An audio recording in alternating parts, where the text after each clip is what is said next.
Hello, I'm Beverly Carrington, a police dispatcher at the OEMC, the Office of Emergency Management and Communications, but you might know it as the 911 Center. The number one priority of OEMC is the public safety and welfare of Chicago's residents. We want to make sure you and your family are ready when emergencies occur. Today, I'm here with a few of my colleagues from our Emergency Management Division, who you'll meet a little later to give you a rundown on what you need to know to stay safe this summer. But first, I want to talk to you about Chicago's 911 Center, where we process approximately 4.5 million calls a year. This can be influenced by the time of the year, time of the day of the week, or the weather. We know that when you call 911, we know the situation is dire. Never be afraid to call 911. We want to help you. But how quickly you make the call and what you say to the call taker can mean the difference between life and death. Our call takers process calls by what I like to refer to as the 5 W's. The first W is where. Where are you? We need a good address or 2 cross streets in the city of Chicago. Our system will ping off of cell phone towers to determine your location, so we may not have your exact location. For this reason, we need to verify the information during the call for service. We will ask other questions about the location, just to clarify exactly where the police are needed. Some of those questions might be, is this in the front or the rear? Is it in the alley or the gangway? We may need to know what floor or apartment number the police need to respond to. Is there a bell code, or how will the police gain entry? The next W is what. What prompted you to call 911? Did you see people fighting? Is there someone playing their music too loud or selling drugs? Tell us the reason you've called 911. We would also like to know, when did this happen? Is it happening right now? Did it happen 10 minutes ago or an hour ago? Did you wake up and discover your car was broken into? Let us know, because if this is just a report with no offender on the scene, none expected to return, no injuries, and it does not involve a gun, our call taker can transfer you to a police officer at our alternate response section to make the police report over the phone. Please let us know who is involved. Are you the victim? Are you calling on behalf of someone else, or are you reporting what you see? Oftentimes, people don't want to call because they don't want to be involved. But if you see something, please say something. If you're not the victim, you can be anonymous. Our call takers are only required to ask about anonymity on calls regarding gang or narcotic-related issues. But if you wish to be anonymous and are not the victim, just let our call taker know by saying, I want to be anonymous. The dispatcher does not see your name, your number, phone number, or your address. They can only see the location to where you want the police to respond. The only person who can request your information is a sergeant or higher, and the information is given over the telephone. It's not given out over the radio. The last W I want to touch on is weapons. We need to discuss this because people only think of guns or knives when we mention weapons. The thing is, anything that's being used to cause physical damage or bodily harm is a weapon. This could be a stick, a pencil, a chair, or a rock. Any item can be used as a weapon. After we get the 5 W's, we might ask for some additional information. We want to give the police officer or firefighter as much information as possible when they're heading to a call for service. Some of that additional information might be the offender's description, if the offender was a man or a woman, if they had long hair or short hair, if they were super tall, or if they had any distinguishing marks, tattoos, or features. We want to know what the offender was wearing from head to toe, including the shoes. A person can have on a black jacket and pants, but underneath they're wearing a white t-shirt and some gray shorts. The one thing that probably won't change are the shoes. Most people don't carry an extra set of shoes around, so let us know if you see them. We will also ask about the direction of flight or which way you saw the offender going. At the 911 center, we're looking for actual directions such as northbound or southbound, eastbound or westbound. Last but definitely not least, we want to know if the person involved was on foot or a vehicle. I get it. Everyone doesn't know makes and models, but let us know if it was a red car or a silver car, if there was front end damage or tinted windows. Tell us if the vehicle was a sedan with 4 doors, a pickup truck, or a minivan. And if you see the license plate, give us the numbers. Even if you only saw the first 2, let us know. Oftentimes people say, if you're asking me all of these questions, then you're not sending the police. This is not the case because we have something at our disposal called details to follow. This allows the call taker to create an event for service, send it to the dispatcher, and continue to update the event in real time while the dispatcher is reading the information out to the officers over the radio. I hope this was helpful. If you need additional information, visit chicago.gov/OEMC. Coming up next, my friends in the Emergency Management Division will tell you all you need to know about staying safe this summer on and off the water. But first, enjoy this message about Smart 911 brought to you by Mwah.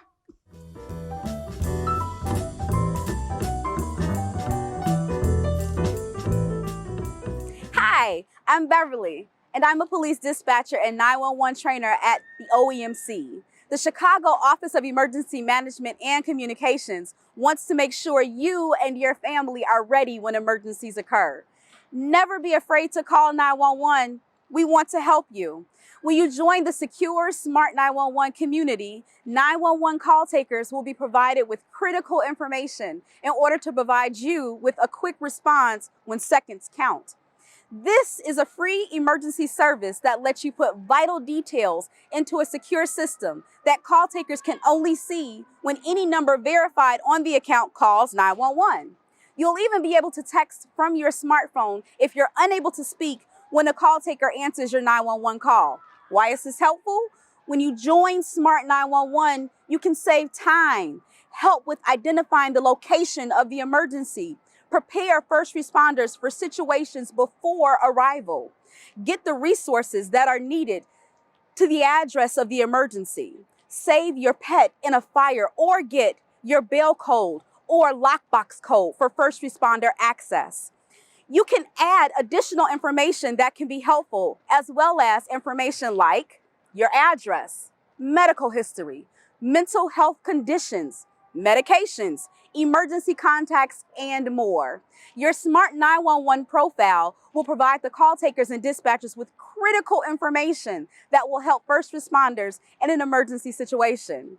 This is the information that could save your life. You can register your Smart 911 profile online at smart911.com or download the Smart 911 mobile app. Remember, every second counts in an emergency. Thank you, and be safe, Chicago.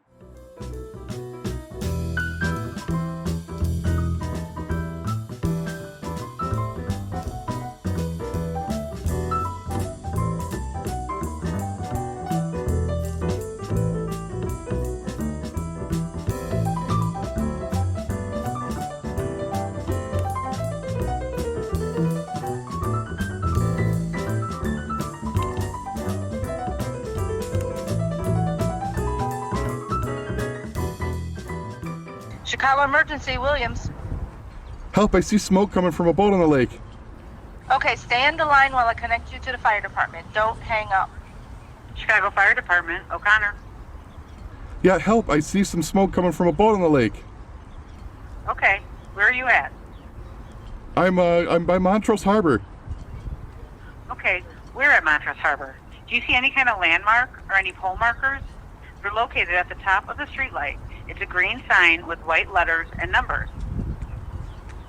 Yes, MHD 425. Okay, you are near 425 West Montrose Harbor Drive. Can you see what's burning on the boat? Are there people on the boat? No, I don't know. I see smoke. There's maybe 10 people on there. It's white. It's a large boat. All right, fire department is en route, but I need to ask you a few more questions. Is anyone jumping off the boat? I don't know. I don't see anybody jumping off the boat. Okay, no one's jumping off the boat. You see smoke. The Chicago Fire Department's on the way. Call back if anything changes.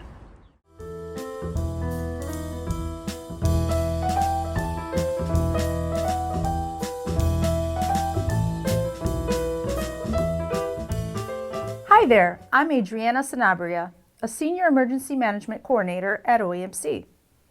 Chicago's Location Identifier Pole Marking Program was initiated through a combined effort of various city departments. What we call pole markers serve as visual aids for the purposes of location identification by either an individual and/or a first responder. This signage serves as an additional tool for emergency personnel and the public for a rapid response to incidents on a daily basis.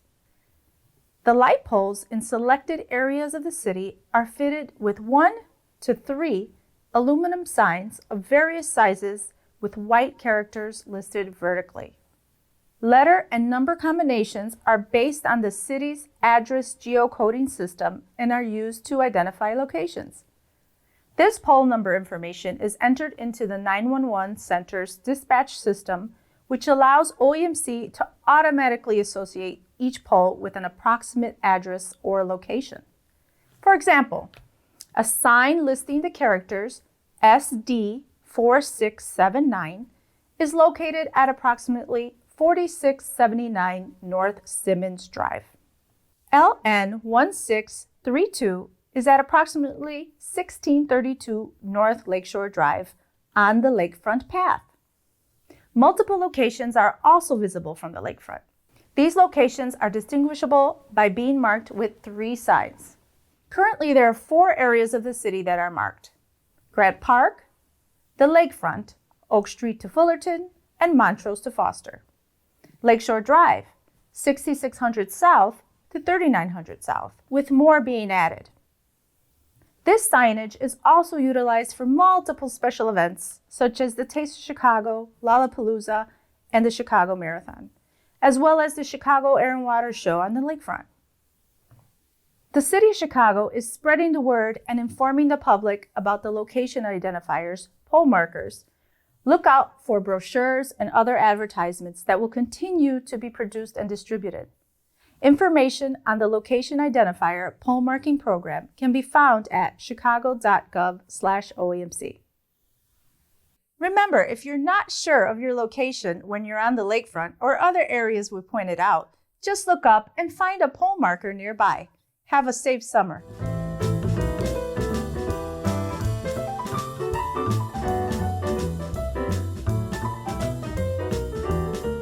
Hi, I'm Beverly and the police dispatcher and 911 trainer at the OEMC. The Chicago Office of Emergency Management and Communications wants to make sure you and your family are ready when emergencies occur. Never be afraid to call 911. We want to help you. But how quickly you make the call and what you say to the call taker can mean the difference between life and death. That's why it's important to teach kids about 911. Educating children in calling 911 should include listening to instructions from the call taker, knowing their address and floor or apartment number. If they don't know it, let them know they can find it in an emergency on a piece of mail or have the address written somewhere easily accessible, like the refrigerator or on their school bag. Any medical conditions of those in the home, and understanding that they should not hang up until the call taker tells them. Also, teach kids about the seriousness of prank calling 911. It's not a joke. Remind kids to only call 911 if someone is hurt or in danger. It's also a good idea to sign up for Smart 911, a profile. It's easy. It's a free resource and a private service that automatically provides the information first responders will need, including valuable information your child may not know in an emergency, like an address, medical history, pets in the home, emergency contacts, and more. Remember, every second counts. For details and registration online, go to smart911.com or visit chicago.gov/OEMC or download the Smart 911 app. Thank you and be safe, Chicago.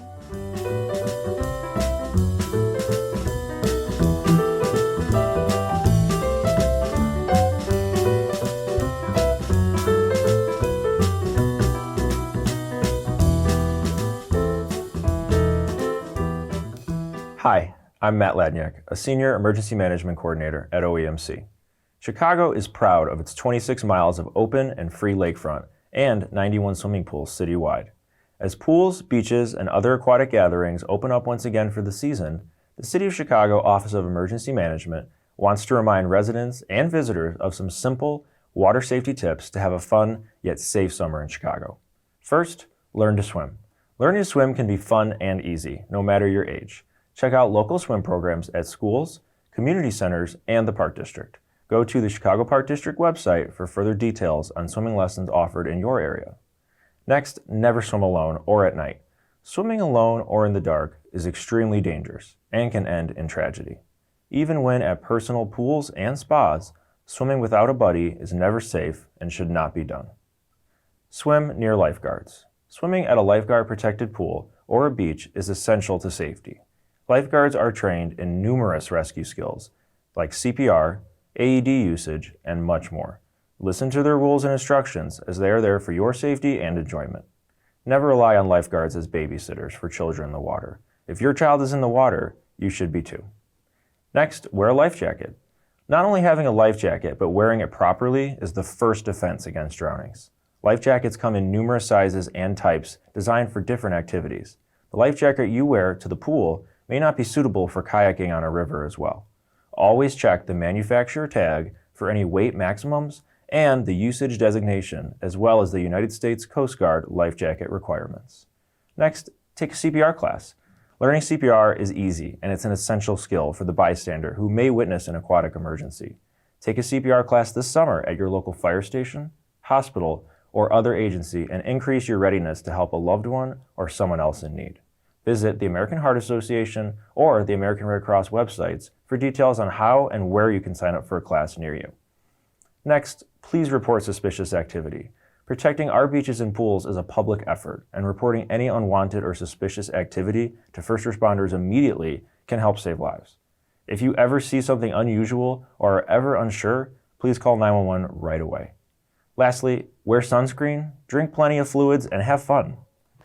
It's also important to remember that summer heat and humidity can impact quality of life and safety. The City of Chicago has services available to help residents cope safely with extreme weather conditions, especially excessive heat conditions. The Chicago Department of Family and Support Services oversees the city's cooling centers and are activated when the city's emergency response plan is in place or as other conditions warrant. When activated, cooling centers operate from 9 a.m. to 5 p.m. Monday through Friday. We encourage residents to check on relatives, neighbors, and friends during periods of extreme heat. If you're unable to make contact, you can request a well-being check by downloading the Chi 311 app, visiting 311.chicago.gov, or by calling 311. Remember to stay hydrated and seek shade or a cooling shelter. If you do feel the effects of the heat, it could be heat exhaustion, which is a milder form of heat-related illness that can develop after several days of exposure to high temperatures and inadequate or unbalanced replacement of fluids. The telltale signs of a heat stroke are an extremely high body temperature, such as 103 degrees Fahrenheit or above, dizziness and nausea, a throbbing headache, or a pulse that is rapid and strong, and skin that is hot, red, and dry. If you see someone suffering from heat stroke, call 911 immediately, and then try to move that person into the shade or a cool area. I have some tips that might help you beat the heat, such as staying hydrated, drink lots of water, avoid alcohol, caffeine, and sodas, stay inside if you can, and if you don't have air conditioning, keep shades drawn and blinds closed, but the windows slightly open. If you must be outside, seek the shade. Keep electric lights off or turned down, minimize use of your oven and stove, wear loose, light cotton clothing, take cool baths and showers, and don't leave anyone, including pets, in a parked car, even for a few minutes. Check on family, friends, neighbors, seniors, and others who may be sensitive to extreme heat. Contact friends, neighbors, or relatives periodically throughout the day. To stay in the know this summer, you can receive Notify Chicago emergency text alerts from OEMC regarding severe weather, citywide emergencies, traffic disruptions, and more. Visit notifychicago.com to sign up. Whatever your plans are this summer, remember to stay safe and stay connected with family and friends.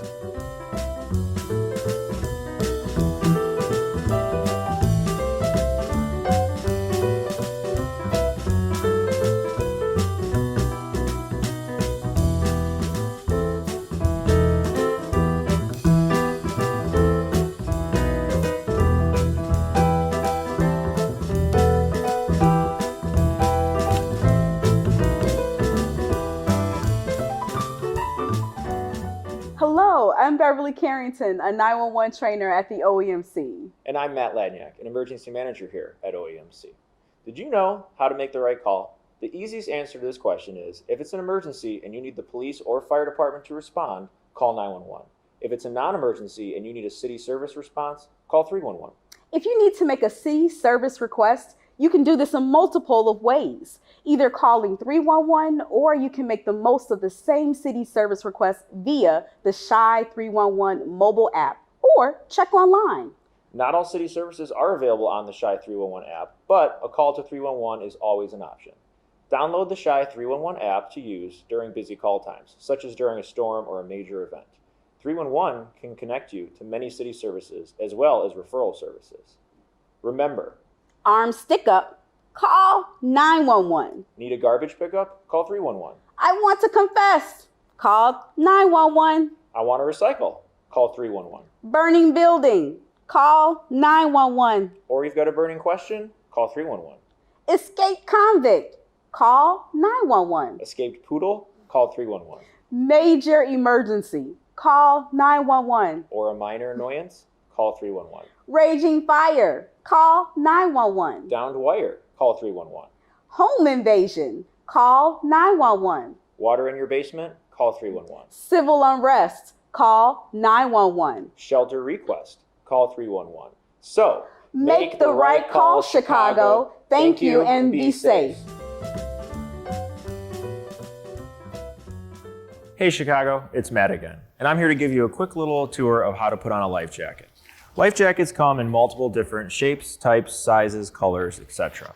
Before putting one on or going out on the water for the day, it's important to look at the manufacturer's tag on the back of all life jackets to find out what kind of type it is and what kind of size it is. For example, the one I have right here for me today is an adult universal United States Coast Guard approved Type 2 PFD, or personal flotation device. This device is approved to be worn on a vessel for recreational activities, but it's not suitable for going out on the water on a personal watercraft or whitewater rafting, etc. To put this one on, for example, you place it over your head, put your arms through the loops, you'll have a buckle in the front that you clip on, and then there's a tassel on the side, tight. Once it's around you securely and it's securely fastened, and if you come in contact with the water, you'll pull down on this yellow tab here to activate the inflatable reservoir.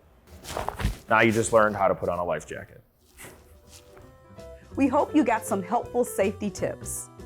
For more information on what we talked about, visit chicago.gov/OEMC. We'll see you next time and stay safe, Chicago.